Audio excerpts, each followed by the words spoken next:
PRF micro needling करवाने के बाद इस दफा मेरे फेस पे कुछ इस तरह के रिजल्ट्स आए हैं। ये मेरा फेस 1 महीने बाद का है। अपने जज्बात, पैसा, वक्त सब कुछ जाया करने के बाद ये वीडियो लेके आपके सामने हाजिर हुई हूँ। किसी भी अनाड़ी के हाथ में अपना फेस देने से पहले आपको 10 बार सोचना चाहिए। जो एक्सपीरियंस उठा के मेरा नुकसान हुआ है, मैं आपको वो नुकसान बिल्कुल भी नहीं करने दूंगी, जिसकी वजह से मैं ये वीडियो बना रही हूँ। आज बहुत ही टूटे दिल से मुझे ये वीडियो बनानी पड़ रही है, क्योंकि बहुत सारे लोग आसरे में बैठे हुए थे कि मुझे रिजल्ट अच्छे मिलेंगे तो मैम हम भी जाके अपना ट्रीटमेंट करवाएंगे।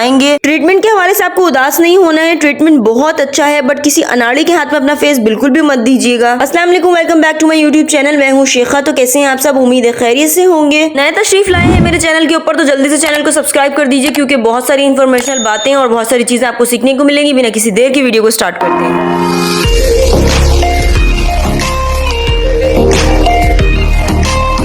सबसे पहले बात कर लेते हैं कि पीआरएफ माइक्रो नीडलिंग से मेरे स्किन के ऊपर डिफरेंस क्यों क्रिएट नहीं हुआ, क्यों इस दफा मेरा फेस जो है वो बिफोर और आफ्टर बिल्कुल सेम लग रहा है। कोई भी डिफरेंस, एक भी निशान जो है वो रिमूव नहीं हुआ फेस से। तो ये क्या वजूहात है जिसकी वजह से मेरे स्किन के ऊपर रिजल्ट नहीं आया इस दफा? सबसे पहले तो इसको जान लेते हैं। अगर आपने अपनी स्किन में फाइन लाइंस, रिंकल्स या एक्नी स्कार, एक्नी स्पॉट के लिए ये ट्रीटमेंट करवाया है तो आपको इसके रिजल्ट मिलेंगे। इनमें से एक चीज तो मेरे साथ टच हो गया है, वो है एक्नी स्पॉट। यानी मुझे अपने स्किन में एक्नी स्पॉट को रिमूव करना था, जिससे इसके रिजल्ट्स मुझे नहीं मिले हैं। कमेंट में आप भी बताइएगा क्या मैं एक्स्ट्रा सेंसिटिव तो नहीं हुई हूँ, क्योंकि समटाइम इंसान अपने आप को लेके बहुत एक्स्ट्रा सेंसिटिव हो जाता है और उसको अपने स्किन के ऊपर कोई चेंजेस महसूस नहीं हो रहा होता। कहीं ये तो नहीं हुआ है? आप सबकी राय मेरे लिए बहुत इंपॉर्टेंट होगी। कमेंट में अपनी राय लाजमी शेयर कीजिएगा। दूसरी वजह, ट्रीटमेंट फ्रीक्वेंसी। एक सेशन से रिजल्ट एक्सपेक्ट करना मुश्किल है, मल्टीपल सेशंस की जरूरत हो सकती है। दूसरी वजह पर अगर गौर किया जाए कि मल्टीपल सेशंस मुझे चाहिए थे, लेकिन अगर आप गौर से देखें बिफोर एंड आफ्टर पिक्चर को, तो आपको फर्स्ट सेशन में भी जर्रा भी डिफरेंस दोनों फेस पे महसूस नहीं होगा। कि